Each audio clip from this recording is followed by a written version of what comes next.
দুনিয়া বড়ই স্বার্থপর।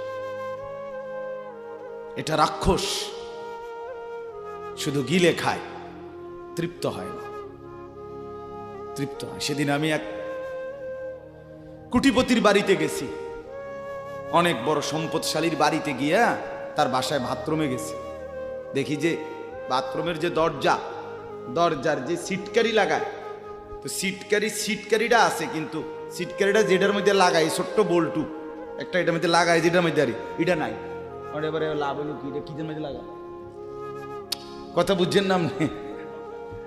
লকটার এই ছোট ইয়াটা যেটার মধ্যে লাগায় আর এটা নাই। তা না, আমি বের হয়ে বললাম, হা ভাইয়া, এরই নাম দুনিয়া। দুনিয়া এমন একটা না একটা থেকেই যায়, সব চাহিদা সব প্রয়োজন পূরণ হয় না, পূরণ হয়। আপনার লাশ যেদিন জানাজা হবে, সেদিনও আপনার ঘরের হাজারো প্রয়োজন বাকি থেকে যায়,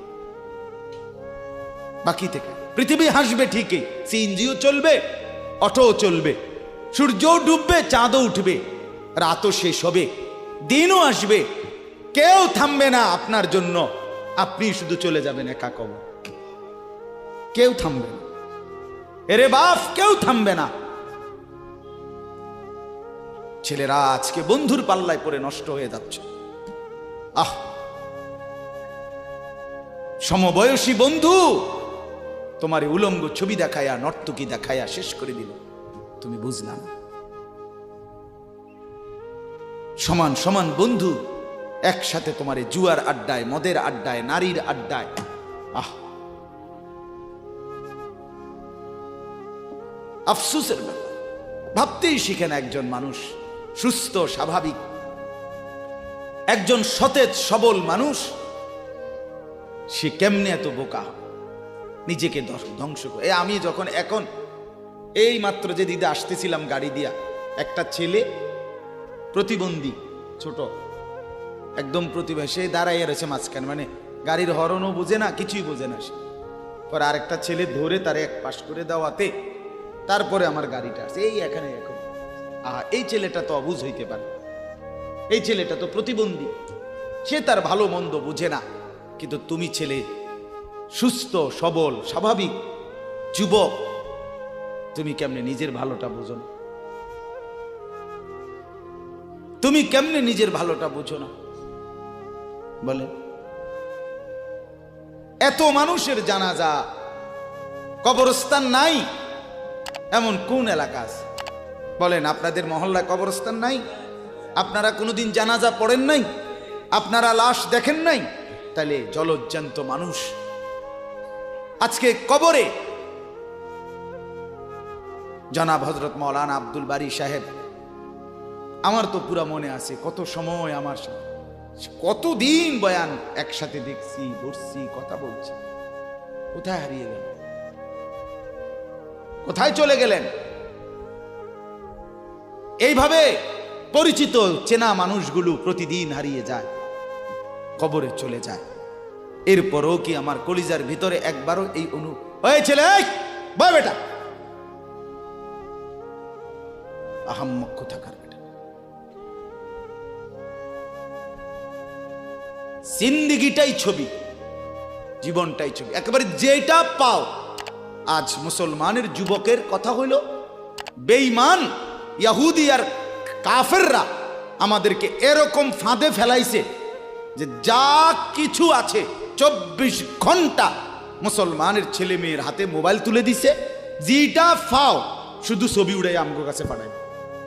এটা কুত্তা হোক, বিলাই হোক, শুকর হোক, মানুষ হোক, গরু হোক, ছাগল হোক, হুজুর হোক, পাবলিক হোক, বেড়া হোক, বেড়ি হোক, জোয়ান হোক, বুড়া হোক, যেটা পাও যা শুধু ছবি উড়া। জিন্দিগির কাজে একটা, আহ হায় হায় বাপ, তোমরা বুঝো না, বেঈমান তোমাদেরকে বেঁধে ফেলছে, আষ্টে পৃষ্ঠে বেঁধে ফেলছে, গিলে খাচ্ছে, গিলে। একটা সেকেন্ড সিদ্ধান্ত বেঈমানের যে মুসলমানের একটা নড়াচড়া তারা তাদের আড়াল হইতে দিবে না। কারণ এই মোবাইল, এই ইন্টারনেট এই সব কিছু আমরা যাই ছবি উঠাই করি তাদের হাতে, তাদের কাছে এটার মূল নিয়ন্ত্রণ। তারা দেখে মুসলমানের যুবকদের হালাত কি, চরিত্রের অবস্থা কি, যুবতীদের হালাত কি। যুবতী তার রাত গভীরে অশ্লীল দৃশ্য পুরুষকে দেখায়, যুবক তার রাত গভীরে অশ্লীল কথা, জঘন্য কথা ভিন মেয়ের সাথে বলে। আহা, বেঈমান তখন হাসে, কাফের বেঈমানরা তখন হাসে যে হ্যাঁ দেখছো মুসলমানের অধপতন, মুসলমানের সন্তানের নোংরামি, মুসলমানের সন্তানের অসভ্যতা, এটা তারা হিসাব রাখে। এজন্য ভাইয়া জীবনের কদর করেন। একজন হলে একজনই বোঝেন, দুইজন হলে দুইজনই বোঝেন। বাবাদেরকেও বলি, আমার ছেলেদেরকেও বলি, সবাইকে বলি, বাপ জিন্দেগির কদর করেন। এই বলতেছিলাম, এটা আমাদের হায়াত, এটা আমাদের জীবনের সবচেয়ে বড় সম্পদ। এই সময়টা, এই হায়াতটা, আমার জীবন, আমার হায়াত, এটাই আমার সময়, এটাই আমার জীবন।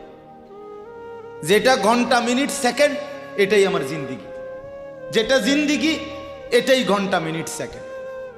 আমরা মরার আগে মানুষ বা অসুস্থ হইলে, অ্যাক্সিডেন্ট করলে, বুড়া হইলে মানুষে কয় না যে ভাই আমার আর সময় নেই, ঠিক না বলে, আমার সময় শেষ, তার মানে হায়াত শেষ। তাহলে বোঝা গেল যেটা হায়াত এটাই সময়, যেটা সময় এটাই কি বলেন না, হায়াত। হায়াত, হায়াত। কদর করেন, কদর করেন। ও ভাই, ওই লাল গেঞ্জি, তুমি উঠা কথা বলো, তুমি বাহিরে গিয়ে কথা বলো, যাও। কাফেল কোথাকার, হে নগদ বুঝায়, হেরে অনেক বুঝাইতে আছে, বুঝতে কি কইছে। তুমি শোনো মিয়া, বললাম না, তুমি আলাদা শোনো। আমি এ ব্যাপারে কঠোর। 10 মিনিটের জন্য যদি বলি, আমার জিন্দিগির সিদ্ধান্ত, গাফেলকে বলবো না, অমনোযোগীকে বলবো না, এটা আমার জিন্দিগির ফায়সালা ইনশাআল্লাহ। সমবয়সী বরবাদ করে দিচ্ছে ছেলেদেরকে আজকে, এক সময় না ভালো হতে দিচ্ছে না। আহ, কোন মা বাপ তার সন্তানকে অসৎ করে গড়ে তোলে নাই। মা তার পেটের থেকে অসৎ সন্তান জন্ম দেয় নাই, পবিত্র সন্তান জন্ম দিয়েছিল। মায়ের বুকের পবিত্র দুধ খাওয়াইছিল, দুধ হালাল পবিত্র। মা পবিত্র এক সন্তান জন্ম দিছে। পরবর্তী এই সমাজ, এই সমবয়সী বন্ধু এই অশ্লীলতার বেহায়াপনার আড্ডা শেষ করে দিছে, শেষ করে দিছে। চল কোথায়, ওইখানে দেখছি 2টা মেয়ে হাঁটতেছে, চল পিছে পিছে হাঁটি। চল কোথায়, ওইখানে চল একটু আড্ডা দিয়ে আসি। শেষ। 3টা বাজে বের হইছে, রাত 10টা বাজে ফিরছে। 7 ঘন্টা সমবয়সী 7-8 জন ছেলে একসাথে ঘুরলা, অথচ তোমার লগের এই 6 জন বন্ধু একবারও বলল না যে আসরের নামাজ পড়তি না, মাগরিব পড়বা না, এশার নামাজ পড়বা না। 7 ঘন্টায় যেই বন্ধুরা একবারও তোমারে 1 ওয়াক্ত নামাজের কথা বলে নাই, বিশ্বাস করো ছেলেরা, এটা বন্ধু না, এটা শয়তান ছাড়া আর কিচ্ছু না। এটা ইবলিস বেটা, এটা শয়তান, এটা তোরে শেষ করে দিবে। তোর আখেরাত তো শেষ করবে, তোর দুনিয়া তোরে অকর্মণ্য অপদার্থ বানাইয়া, একটা আকামলা বানাইয়া ছেড়ে দিবে। শেষ পর্যন্ত এক বদনা আলগি দিতে আর হেত্র বল থাকে না। তার মা যদি বলে 1 জগ পানি দাও, পাইতাম না। তার বাপেরে যদি বলে যে তার বাপের লেগে বাজারে এ বাড়িকে বইরা কুদুর বাদগুন দিয়ে আইও, পাইতাম না। কি পারতি না কেন? ভাল লাগে না। আহা, গুনাহ, অশ্লীলতা, বেহায়াপনা, উলঙ্গপনা শেষ পর্যন্ত এরকম অপদার্থ বানায়, অকর্মণ্য বানিয়ে দেয়। হযরত আব্দুল্লাহ ইবনে আব্বাস রাদিয়াল্লাহু তাআলা আনহু বলেন, প্রত্যেকটা গুনাহ মানুষকে দুর্বল করে দেয়, আপনি যতবার নারী দেখবেন ভিন নারী, খোদার কসম